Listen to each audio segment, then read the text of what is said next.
Hello everyone. It has been 2 weeks since I fell and injured myself, and so I decided that it was time to give you an update on how I'm doing and how my recovery is going. If you haven't heard the whole story, be sure to go back and watch this video, which I will link right up here.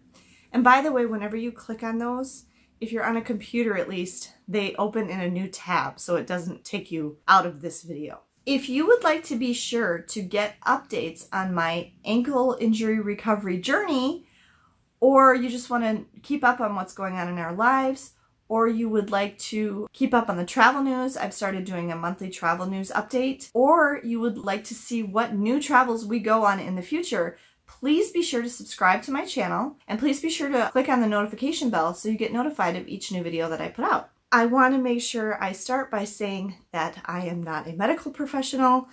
Although I have worked in a hospital, I have probably more medical knowledge than most people. My mother actually went to medical school when I was in high school. I still have to be sure to tell you I'm not a medical professional, and if you have an injury, you should always seek advice from a doctor or a medical professional. However, if you watched my first update video, which was on like day 4, and I will link that right up here, you know that even though I saw 2 different doctors, I really didn't get any medical advice at all. So I have had to rely on trusted medical websites for a lot of my information and guidance as to what I should be doing about treating and dealing with my own injury, unfortunately. I appreciate all the comments I got from everyone. Unfortunately, if you read them all, you'll see that I got quite a mixed bag of comments. You know, people are speaking from their own experience, but I'm sure there could be a lot of variation in, you know, different things happening with your ankles and your feet and different types of breaks, different bones, all that stuff. There's a lot of bones in your feet and your ankles. And people's experience was so different, and I got the whole range of advice from folks that were leaving comments, which I appreciate everyone leaving comments, but they didn't really help me in as far as like what I should be doing, because it was everything from one extreme to the other. I've been relying on, you know, trusted medical websites from real places like the Mayo Clinic and things like that to get information about this particular type of injury. I have 2 different injuries. The official diagnosis for my left ankle is a closed avulsion fracture, and the official diagnosis for my right ankle is a sprained ligament. Both very vague. So, but that's what's on my after visit summary from when I went to see the podiatrist on December 7th. Okay, so in this update video, I'm going to share with you how everything is going physically, and I'm also going to include some photos that I took. Okay, I'm going to talk to you about what I am and am not able to do, like as far as mobility and things like that. I'm going to rank the different pieces of equipment that were given to me or that I have been using, and tell you what was least to most helpful, or has been least to most helpful, because I'm still using some things. And then I'm going to also talk to you about the mental and emotional impact of this injury. First, I will tell you about how I'm doing physically. And this is where I want to pick up what I got from one of the websites that I was referring to. Basically, it said that your ankles for me, is healed when there is no more swelling and no more pain. Okay. Well, right away at urgent care, they told me 4 to 6 weeks. I've seen on some other articles that depending on the type of sprain and how bad it is, I think, and my mom agrees with me, we're pretty sure I have a level 2 sprain. I don't think I actually tore or ruptured anything, but it's much more severe than a level 1 sprain. There's a lot of swelling, there's a lot of bruising, there's a lot of pain. So, and I definitely also think that the left one is also slightly sprained in addition to the fracture. But one of the things that we saw was that a bad sprain can actually take 2-3 months to fully heal. And one of the things I saw was when you can hop on one foot, you know you're good. I can't even fathom the idea of even being on one foot right now. I'm obviously a long way from being healed. There is definitely still significant swelling. There is definitely still significant pain. So after 2 weeks, I can honestly say, unfortunately, that the progress in my healing has been very minimal. As far as physical difference, there is very little physical difference at all. So if you suffer an injury like this, I hate to tell you that, because that was very discouraging for me. After 1 week, I really hadn't noticed any improvement at all. After 2 weeks, it's very small. I mean, it's really slight. I mean, I am in a great deal of pain right now just sitting here. My ankles are throbbing with pain, and they're like that all the time.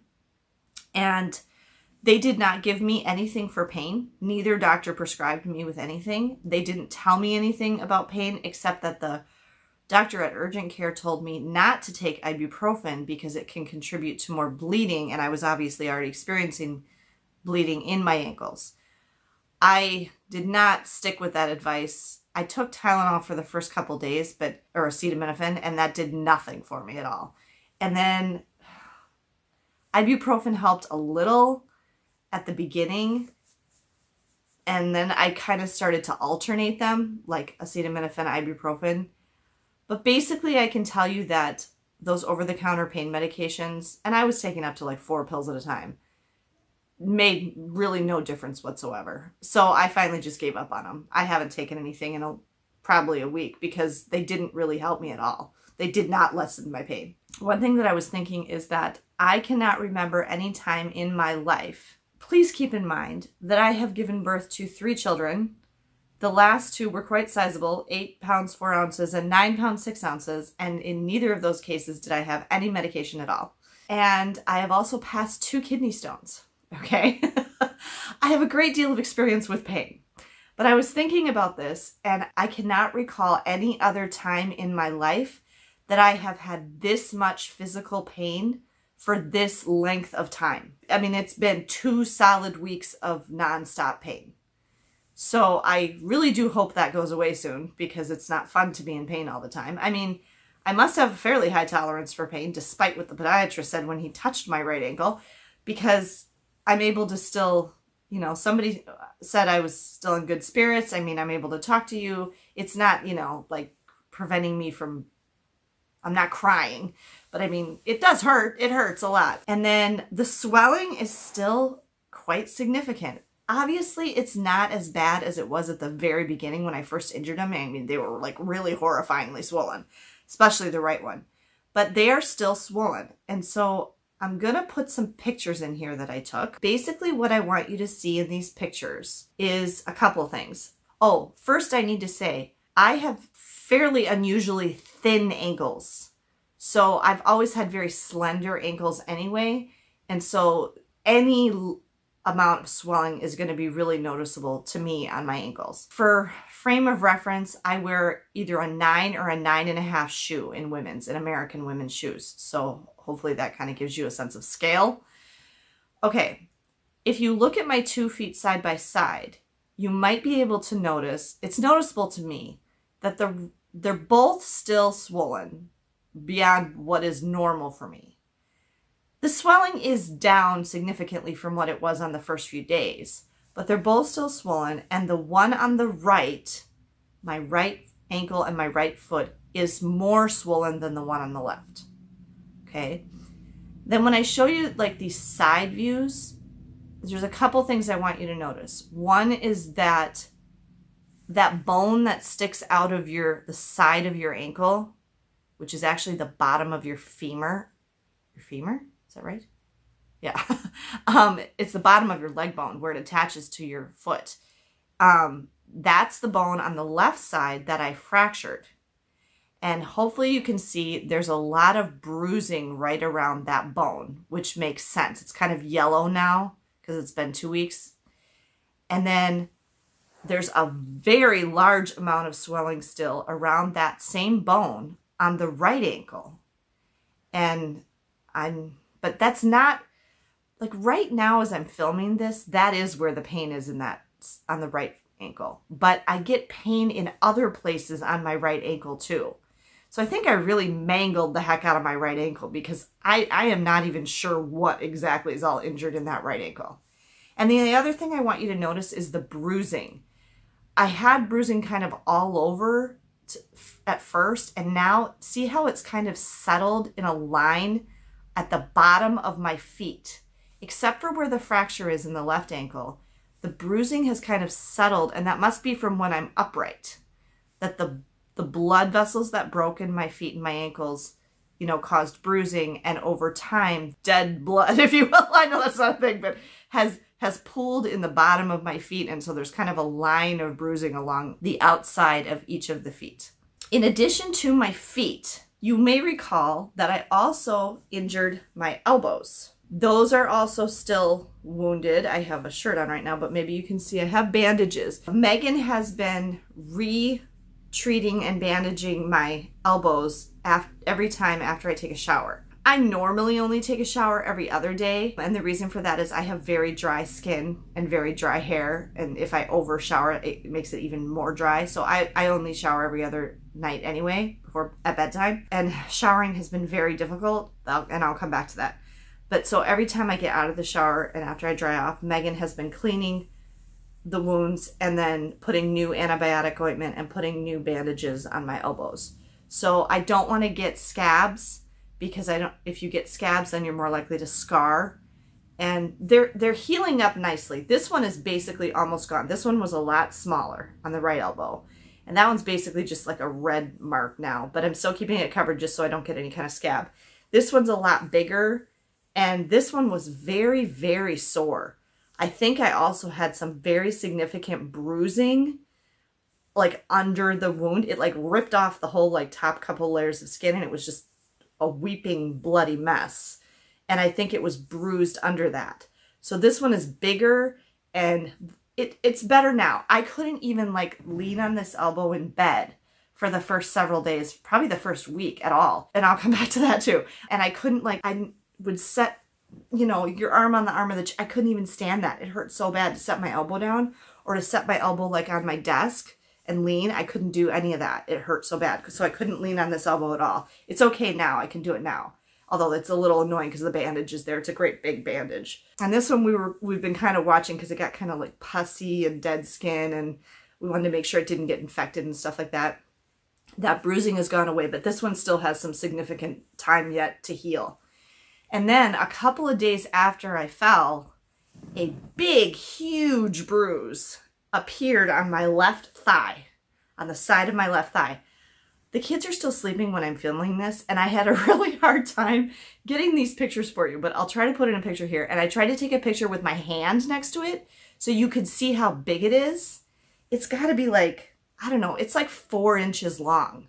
It's a huge bruise. It's pretty much almost gone. I mean, you can see it's just kind of yellow and orange right now. When it first appeared, it was all dark purple and black and just gross. So what we've kind of, you know, when I fell, it was so fast. But based on the injuries, what we've kind of determined is that I must have fallen to my left. I must have fallen like down and to my left and landed harder left, left, left. You know, that's the 3 places where things hit. Probably 1 on each step. Where I broke the bone, hit like probably the edge of the step, the thigh hit a step, and then the elbow hit a step and like scraped. And then I also, to a lesser extent, hit this elbow when I landed.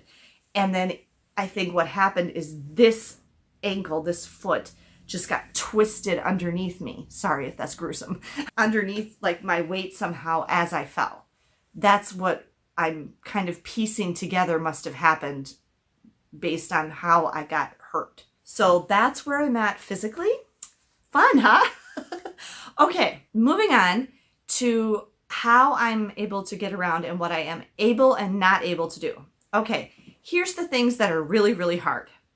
First thing that's really hard, sleeping. Sleeping has been really hard. It's still hard. It's a little better. The first couple nights I slept really good, probably because my body was just so traumatized and I was just so tired from everything, and I slept really good. But then every subsequent night has been really hard. And part of it was because I couldn't lean on this elbow. And then I discovered something. You have no idea how much you use your feet to position yourself in bed. I never paid attention to that, but oh my gosh. You use your feet all the time to turn yourself and move yourself over and all of that. I can't do any of that. I can't push on my feet in the bed at all. I can't turn. It's awful. And then the other thing is, like, just trying to get comfortable in the bed is really, really hard. And then I can't lay on my back. I can, just the last night or two, I've been starting to be able to maybe lay on my back. If I really luck out on this, it's the right one. The right one is the problem. The left one, I can lay on my back, and I can probably lay anyway. And the left one is okay. It's a little sore, but it's not that bad. But that right one is just killing me. So I can't lay on my back because to have the heel of this foot is excruciating, touching the mattress. And so basically I have to be laying on a side, and preferably the left side, so that the inner side of this right ankle is down, and I have to prop it on a pillow. Okay? And that's the only way I can get comfortable and be relatively pain-free for sleep. Unfortunately, I can't stay like that all night long because this side starts to get painful and my back starts to hurt, and you need to move more than you think you do at night. Like, every time I wake up in the night and I need to shift and move around, it's like a whole ordeal trying to get in a new position to get comfortable. The one thing I've found is the more cushioning I can put around this right ankle, like I just push together like the big comforter duvet thing on the bed and make a big pillow and cushion this ankle in it. And then I can kind of be okay. But trying to get the rest of my body into a comfortable position when I have to so baby this right ankle has been really hard. So sleeping has been really hard. Getting undressed and dressed is hard. I can do the top fine. It's the bottoms. Getting my bottom things off and on, and that includes, you know, underwear, pants, trousers, socks. Getting all of that off and on has been really difficult. I have to be sitting down. For the first several days, Megan had to help me. She had to sit there and get my underwear on and my socks and everything, and I couldn't do any of that. I can kind of do it now, but I couldn't be on just one foot. So I had to be sitting, and, you know, so that was very difficult. Still challenging. I mean, just to get dressed now, I have to sit on the bed and do it. I can't be standing at all. Showering and bathing, very difficult. The first night, I decided I would try taking a bath because then I could be sitting down. I got into the bathtub okay. I could not get out of the bathtub. Our bathtub is really deep and has really high sides, and I got stuck in there, and it was awful. And I don't know where Megan was. She might have been like making sure Ben got to bed or something. I don't know where she was, but she wasn't there and she couldn't help me. And I got stuck in that bathtub for a long time and was in tears because I could not get out of the bathtub. I basically decided after that, I'm not taking a bath again because it was really painful and difficult and awful. So then it was 2 nights, you know, until I needed to do something again. And so then we took a shower, and Megan stood in the bathroom with me and like helped me get into the shower and get out of the shower, and she dried me off and everything, which I'm sure was just so much fun for her. She's being a trooper. Humongous kudos to Megan for everything she's done for me during this, because there's nobody else. After that, then the next couple times I took a shower, she like sat outside. Like she sat on the toilet one time, and then like she sat in the chair in the hall one time just to make sure I was okay, and like got in okay. And are you in the shower now? You know, are you okay? Are you not going to fall? And then she could go. And then the last like 2 or 3 times that I've taken a shower, she hasn't been around. I've been able to get in and out. I'm still very nervous about it because it's slippery and I don't feel confident standing very well at all. And just that second that I have to be on one foot to get my foot over the side of the tub. The tub up here in the shower is much lower than the one downstairs, but oh my gosh, do I wish I had a walk-in shower. That one we had at the Tivoli Lodge, I'll put it up here. The one we had in the Tivoli Lodge, or the one we had at Pop Century at Walt Disney World last time we were there. I'll put that up here. Check out those videos. awesome walk-in showers. I fell in love with walk-in showers on those two. Well, not Ben anymore, but Megan has always preferred baths. But the boys and I prefer showers. And oh my gosh, the tub shower combo, no. Please, let's get rid of it. I really wish I could have a walk-in shower. They are great, and that would be so helpful right now. The other thing that would be really helpful right now is some kind of grab bars, because there's nothing to grab in there, and it's like slippery tile. I'm basically going through my day in my head and thinking about the things that are difficult. Going to the bathroom, very difficult. And that's because of the having to stand up and sit down, because all that is putting the weight on my feet and my ankles. And I basically like fall onto the toilet, and then I have to have something to grab. I basically have been going around, we have nice big thick walls and door frames in our house. So I basically go to the nearest doorway and then grab the door frame, and then I can pull myself up. I was joking to the kids last night that my arms and my thighs are gonna be really fit after this, because I'm basically having to use my legs and my core and my arms to pull myself up to get up at all, because I can't put any weight on my feet and my ankles. So going to the bathroom has been really hard. The other thing that's been really hard is getting to the bathroom quickly, like when you have to go really bad. And I did have the crutches up here in my room. That was basically about the only place I ended up using the crutches. My bedroom is on one end of a long hallway in our upstairs, and the bathroom is on the complete opposite end. So my bedroom is the farthest one from the bathroom. And so it takes me a long time just on a normal day to get to the bathroom from my bedroom. And so I was using my crutches. They were right here by my door, and then I was crutching my way to the bathroom and back. The crutches I found do not really help for that getting up and getting down thing. They're not secure enough. I need something solid. And I'll come back to that when I talk about equipment. Getting down and upstairs is very hard. Okay, down is, well, which is easier? I still have to go downstairs on my butt. So I sit down on the top step and I scoot one step at a time down our very long stairway. I have not gone into the basement. Megan says I'm never going down there again.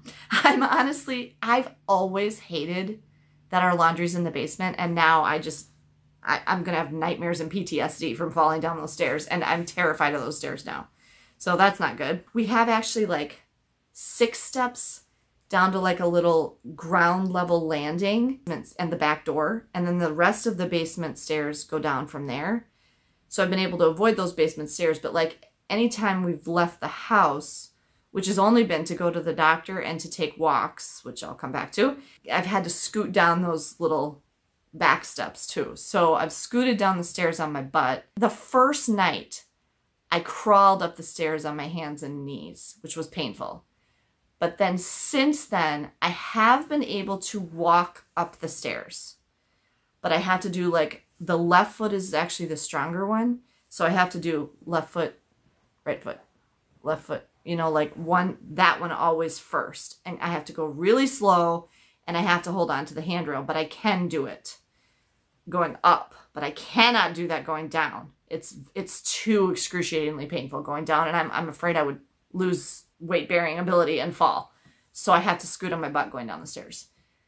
And then anything downstairs where I have to, you know, stand or walk, can't do really. Although I have in the last couple days started to be a little bit more mobile when I have the boots on. I obviously still can't drive, and I don't know how long it's going to be before I can drive, because he said I have to be comfortable with this right foot, and I'm nowhere near that. So what we've been doing about that, because I'm a little worried about the car, my mom ran into this problem with the pandemic. She hadn't driven her car in so long that when she finally went to drive her car and go somewhere, her car was dead.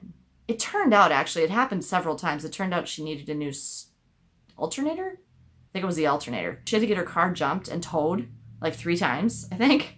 Be careful of that. If you haven't driven your car during the pandemic, this also happened when Andrew was gone to college and his car was sitting in our garage.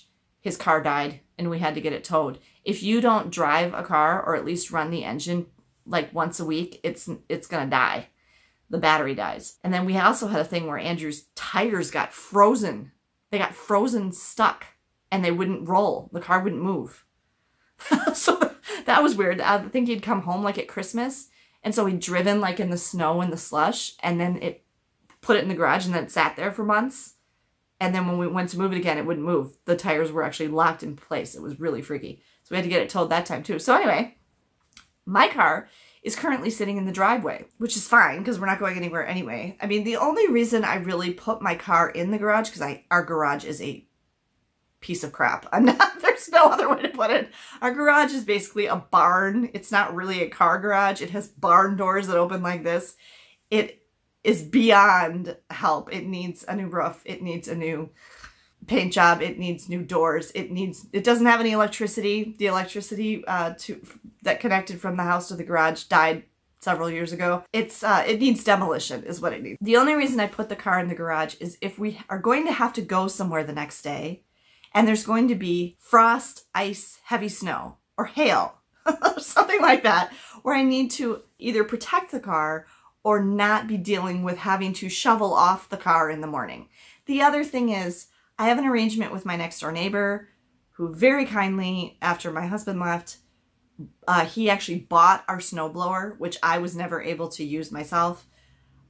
He bought our snowblower. No, I gave him our snowblower. I gave him our snowblower, and then I give him a little money every year to snowblow for us. You know, like for gas for the snowblower. And so he does all my snow blowing. I'm on a corner. I have tons of sidewalk. 1, 2, 3, 4 entrances to the street, like sidewalk or driveway. And so he does all my snow blowing for me. But even if it's not like a lot of snow and we're just going to shovel the driveway quick, that's another time I want the car to be in the garage so that we can clear the driveway of snow while the car isn't sitting on it. We have a little bit of snow right now, just a dusting that came last night. I don't even know if it'll stay. We're hoping we'll have a little bit of snow on the ground for Christmas, but we'll just have to wait and see. We really want a white Christmas. I don't like it when it's just dead grass for Christmas. So anyway, Megan has been going out a couple, 2-3 times a week, like when she takes out the trash and stuff, and she just starts the car and sits in the car and lets it run. So we're hoping that that's good enough because there's nobody to drive my car around. I can't drive. Megan's never even had her learner's permit, so she can't drive. And I don't really trust anyone else. I don't want anyone else driving my car. I mean, there's 2 issues with that one right now. There isn't really anybody else. If Andrew was here, I would let him drive it around. Andrew's driven my car, and Andrew's a very safe, good driver. The pandemic. It's not like I want some stranger getting in my car and breathing and touching in my car. So yeah, anyway, so the car's just sitting there in the driveway and Megan goes out and starts it every once in a while. Let's talk about the equipment. There's been 6 pieces of equipment that I was given or have been using, and I'm going to rank them from number 6 to number 1 in usefulness and helpfulness. Okay, so if this ever happens to you, you know what to be expecting. Number 6 was that stupid, completely useless black ankle brace that the podiatrist nurse gave me, which I talked about in that first update video. I threw it away. I did not use it at all. It was completely useless. It did not fit properly. It was too small. They didn't even get it on me properly. It was basically just flimsy cloth and a shoestring. I have no idea how that thing would have helped anything. So that was totally pointless. Okay, number 5. The compression socks. My mom has had a knee replacement, and she agrees with me because she had to wear compression socks after her knee replacement. I don't like compression socks. They actually made the swelling in my feet worse. It left all these horrible lines on my legs, and it did not make me feel better. Like when they had first put them on, I thought they felt fine. But when we took them off that night, we were like, no, it was way worse than it was before they put them on. So I don't know how those things are supposed to work or help, but they didn't seem to be working or helping me. So again, threw them away. Okay, number 4, the crutches. And the reason I say that the crutches were not that helpful, I did use them a little bit, is because here's the thing with crutches. Crutches are designed when you have an injury to one side, one foot, one ankle, one leg. Mine is both. And so the crutches weren't really useful to me because I I couldn't, what am I supposed to do? I can't put weight on either foot. I couldn't have one foot up. They're both bad. So the crutches didn't really help me other than to kind of use them as a little bit of stabilization as I slowly shuffle down the hallway to the bathroom. That's like the only time I use the crutches, because they really didn't help much. They helped like I could walk a little bit with the boots on, with the walking boots on, and then I would use the crutches kind of at the beginning to kind of just give me extra stable so I was balanced, but they really weren't helpful at all. And Megan tried them too, and she's like, oh my gosh, I totally see what you mean. How do you do this if both feet are bad? It doesn't make sense. Crutches are designed so that if you have one injury on one leg or one side, it doesn't work when you have two. So they really weren't helpful at all. So the crutches are now in a closet because I stopped using them days ago. Number 3 would be the wheelchair that we were able to borrow from a local charity right down the street from my house here. My dad picked it up for me. They were very, very nice. Our county health department is not lending medical equipment right now because of the pandemic. But this charity in town also loans out medical equipment. I don't know what all they have, but they do have wheelchairs. They're actually closed. We actually stopped there the day of my podiatry visit when my mom was here and could drive us. And Megan went up to the door, but it was locked. And there was just a sign on the door that said, closed for the pandemic. Please call this number if you need medical equipment. And so then I called and we made arrangements. And then it was like a day or two later, they got the wheelchair ready for me and my dad picked it up. It's an older wheelchair. It's not the spiffiest, shiniest thing in the world. Certainly not like one of the new ones that I rode in at the clinic or whatever, but it's perfectly fine. It, folds up. And so we keep it just inside the back door, and we have used it for one purpose, and that is to still take our daily walks. So I can't walk, so the kids push me in the wheelchair, but I still want to be able to get outside, and I still want the kids to get some exercise. I don't want us all cooped up in the house. And I'm actually really glad that I kind of insisted that we take one yesterday, because now it snowed and I don't think we'll be able to do it anymore. The sidewalks are covered in snow. So as long as there's snow on the sidewalk, I don't think we'll go for walks anymore. But at least, we got in a good number of walks, and the kids actually really had fun with it. They love pushing me around the neighborhood in the wheelchair. They'd like to go really fast. And so that was really nice, because then I could still get outside with them, and they got fresh air, and they got exercise and stuff. So it did get pretty cold. I felt like such an old lady, because the last few walks we went on, Megan, put a blanket over my lap and my legs and everything, because it was really cold. We would not be able to use the wheelchair in the house, unfortunately, because you cannot get into the main level of our house without going up steps. So we don't have a wheelchair accessible house at all. Also, I think some of the doorways, I could wheel myself, but I wouldn't be able to get through the doorways. So it would be very limited and would be completely pointless to bring it into the house. Number 2 are the walking boots. So whatever the podiatrist's problem was with the walking boots, I'm not listening to him, because the walking boots have been very helpful. First of all, I think they are definitely helping with the swelling, because they're air cast. It's a really good brand of walking boot. I can pump them up with the air and to my comfort level, and they put enough pressure on the ankles that kind of cushion them and, are probably helping move the swelling off my ankles. So they're good for that. They also feel very stable, and I can, once I get myself up, I can walk around with the walking boots on. I look like Frankenstein's monster, and I can't go very far, but I can get around a little bit downstairs with the walking boots on. I only wear the walking boots downstairs. Get all ready in the morning upstairs, and then I scoot downstairs on my butt, and then I have the walking boots on all day while I'm downstairs, or when we go on our walks with wheelchair or whatever. And then I take the walking boots off at night and leave them downstairs because they're very heavy. And then I get upstairs and I stay up for the night, and then I don't go upstairs any other time.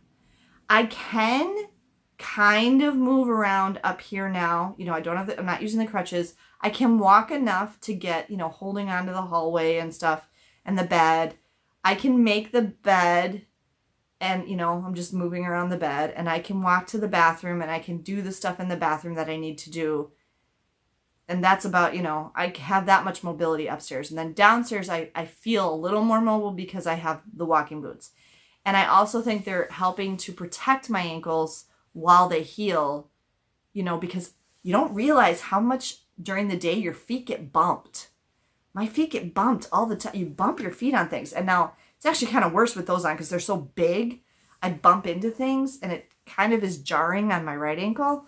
It protects my ankles, I think, because, you know, they're all, the whole outside of it is a hard shell. And so it's really protecting that injury from getting re-injured, I guess. And so I'm going to keep wearing them as long as I need to because they definitely are helping and they definitely make it possible for me to be able to move around downstairs. And then the number one thing, which is probably going to be a surprise, which is not something that they gave me. It's something I already had. And that is my desk chair. My desk chair on wheels, which was a Christmas gift from my son, I think like 2 years ago. It's just a basic desk chair with wheels. That thing has been a huge help. I have it parked right now, fairly close to the bottom of the stairs. It can't go over the living room rug. So when I get to the bottom of the stairs, I just have to get to my rolly chair. And then I sit in my chair and I wee myself around the rest of the downstairs on my chair. I kind of crab walk with my heels with the boots or like spider, and I can get around on the chair. It's really, really helpful. And now since I've started to get a little bit stronger and can walk a little bit with the boots on, I've also been using it like as like kind of a little walker. So like if I don't want to have to go through the tedium of getting in and out of the chair and the sitting down, standing up thing, I can walk with the boots and I just hold on to the back of the chair and kind of push it along with me. So I have something to hold on to while I move around. So it's been great. I love my rolly desk chair. Thank you, Andrew, for buying that for me. That is the ranking of the pieces of medical equipment, if you will, that have been helpful to me during this time. Okay, lastly, because I'm so sorry this is so long, the mental and emotional impact. I would say that the first 9 days were very, very hard. They were very hard. They were very emotional. Both Megan and I cried a lot, not only because of all the physical things that I was dealing with, but she has had to take on all of my duties and responsibilities. Now, just in the last few days, I've been trying to do more, like either from the chair, I've been trying to do more stuff as I feel physically able, but we both agree I don't want to push myself too hard and end up making the injuries worse. And then it ended up being longer in the long run. She was so exhausted. She was so exhausted that first day. She was so exhausted like those first 9 days because she had to do everything. And you don't realize how much a mom does in a day. We do a lot of stuff. I mean, just keeping up with her schoolwork because the kids are doing virtual school at home and keeping up with all of the just normal household tasks has been completely overwhelming for her. And I feel so bad. I mean, honestly, other than my own concern for my physical well-being and feeling very helpless, I can't do anything. And, you know, not being able to drive has been really difficult. My dad is a godsend because he picks up whatever we need, brings us things. We've also discovered DoorDash, and it's expensive, but we've been able to get meals. We've ordered pizza. My dad's picked up food for us a couple times. Our very nice friend, who's the children's librarian at the public library, she's brought me my library holds and dropped them off on the porch for us. I had one friend from high school who picked us up our tacos one night on Tuesday when I was basically begging people, can somebody please pick up our tacos? We just really want our Taco Tuesday. And she was really nice. And not only, this was so nice. Like this made my day and made me cry. That was that first Tuesday after I got hurt. She not only picked up our food, she refused to let me pay her back for the food, and she put a $40 gift card in the bag. But otherwise, like the hardest thing, like it's been the guilt for me in seeing how hard it's been for Megan, because this is not how I wanted her holiday season, her weeks before Christmas to go. She started to fall behind in her classes because, and we're just talking basic things, making the beds, emptying the garbage, loading and emptying the dishwasher, cooking all the meals. That was a big one. So, I mean, in those first few days, what was really getting her was having to do all the food. And we're like, this is not sustainable. We're not going to be able to keep this up. And so figuring out that we could do DoorDash, getting people to pick up food for us, ordering food. And then also I did a grocery order, and my dad picked up our grocery order, and we crammed our freezer full of frozen microwave meals. And so we've been doing frozen microwave meals every day for lunch, because that was a big thing, is that having to take time out of doing her schoolwork to make lunch and then eat lunch and then clean up the kitchen. And she was losing like an hour or two a day just on making lunch for us. And so that, I'm like, that's not going to work. And so now we do frozen microwave meals every day, every school day for lunch. And then she would make, or we would order or have delivered dinner. So we're probably going to continue that still for another 2, 4, 6 weeks. I don't know, however long we need to. But that made a huge difference with just getting the meals out of the way. And then once she kind of got the hang of what my routine was and what things actually need to be done every day, and it wasn't me having to tell her everything, okay, now you need to do this, now you need to do this, oh, don't forget to do that, oh, did you do this? You know, because I was just bombarding her with, you know, because I couldn't do anything. I'm just sitting there and having to tell her, do this, do this, do this, do this, do all the things I would normally do.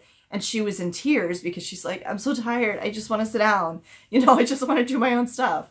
And she's perfectly in the right to feel that way. But once she kind of got the hang of it and knew what the absolute have-to things were that she needed to do every day to keep the house running, that helped a lot. She's doing okay. She's still very tired. She is probably going to be able to finish one of her classes before Christmas break, which she is really happy about. And then she still has like 3 more weeks left of the semester. I'm hoping that I might heal enough over Christmas break that maybe by the end of Christmas break, by the time she has to start school again, maybe I'll be able to drive. I don't know. We'll just have to wait and see. And then the other thing that's been a little hard is that I think Ben's been a trooper too. Ben is not as helpful as Megan. He's helpful when she's not there. Like when she was still sleeping and I was like, Ben, I need help getting dressed. He came and helped me. You know, or I'm like, Ben, can you carry my crutches over here? Yes. And he would do that. But if she's around, he like defers to her. And Megan gets a little frustrated with that because she's like, I really wish he would help more. He's been a little bit sad, I think, although he hasn't really shown it because I haven't been able to do all the normal mom things that I would be doing. And I think it's just a little bit of sense of loss, especially at Christmas time. And we thought this was going to be this happy, fun, cool time. We're going to go do all these Christmassy things, look at the lights and everything, and we can't do any of that. But hey, that's how 2020's been. It's just been one disappointment after another. So add it to the list. The other thing I guess I was pretty frustrated with is, except for those couple of people that I mentioned already, nobody really seems to care about us.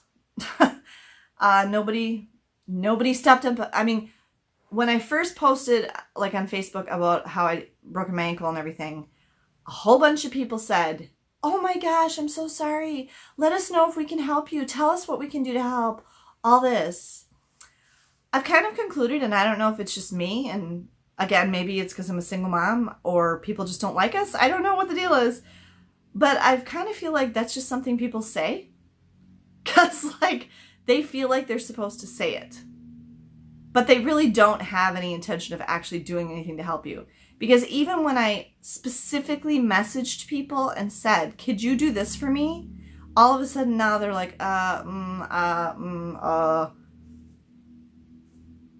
And I guess I got a little bitter because across the street, my neighbor, who's a nurse, bless her, got COVID really bad. She got COVID really bad and she was sick for like a month. And I think she's back to work now, but she was isolating in her house away from her husband and her 3 kids. Her poor daughter, she took her daughter's room, and her husband could have their room.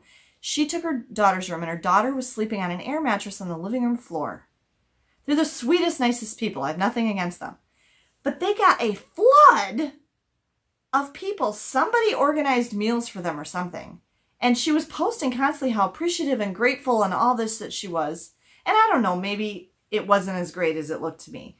But I'm like, could nobody have done that for us? I literally just told you I fell down the stairs and injured both ankles. I can't walk and I can't drive for basically 2 months. And nobody stepped up and said, oh my gosh, I'll be your Tuesday person and bring you your Mexican every Tuesday night. Or I'll bring you dinner every Thursday. Or I will organize a meal thing for you and we'll get some meals for your family for the next couple of weeks. Nothing. You know, nothing like that. And I guess food really was the big thing. And I guess I was just really kind of hurt. I was hurt and disappointed. Like even my own family. One of my cousins and his wife did try to like step, you know, they've offered some things. Hasn't really been what we needed, but they've reached out and everything. They live right here close to me. But I have a couple other cousins that live very close to me too. Not a peep. You know, I know they're all aware of it. And it just really kind of hurts my feelings that even when I said I need help, that nobody would help us. People have expressed concern and compassion and oh my gosh, that's got to be really hard.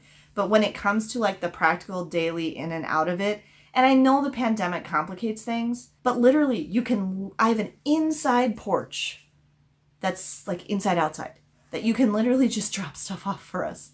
And a couple people did. Thank you to the people who did. One other thing with the mental and emotional impact, I guess, is that I have been concerned about my recovery from a physical standpoint because I've never had any issues with my ankles before. And I am a little worried that, especially since I didn't get really any good medical advice from the doctors, I am a little worried about like long-term implications for my healing and for the strength and stability of my ankles. I don't want to re-injure them in the future. I don't want bad ankles to prevent me from being able to live the life that we normally live, be as active as I normally am, and be able to do all the traveling I want to do in the future. So I definitely am probably, when they get stronger and I can actually start moving them around and stuff and they're not all swollen and painful, I definitely will probably look up on my own some like physical therapy type exercises to strengthen and stabilize my ankles so that I know that they're back to normal and strong and the way they should be for the future. I hope that you appreciated this fairly lengthy update on what's going on with my injury and my recovery. And be sure to subscribe and click the notification bell so you don't miss any future updates that I do. I'm kind of planning on doing an update every 2 weeks until I'm completely healed and back to normal. Thank you everyone for joining me for this video today. If you liked it and appreciated this update, please be sure to give me a thumbs up down below. And again, be sure to subscribe if you haven't already so you don't miss any of the upcoming update videos. I wish you all a happy holiday season and safe travels.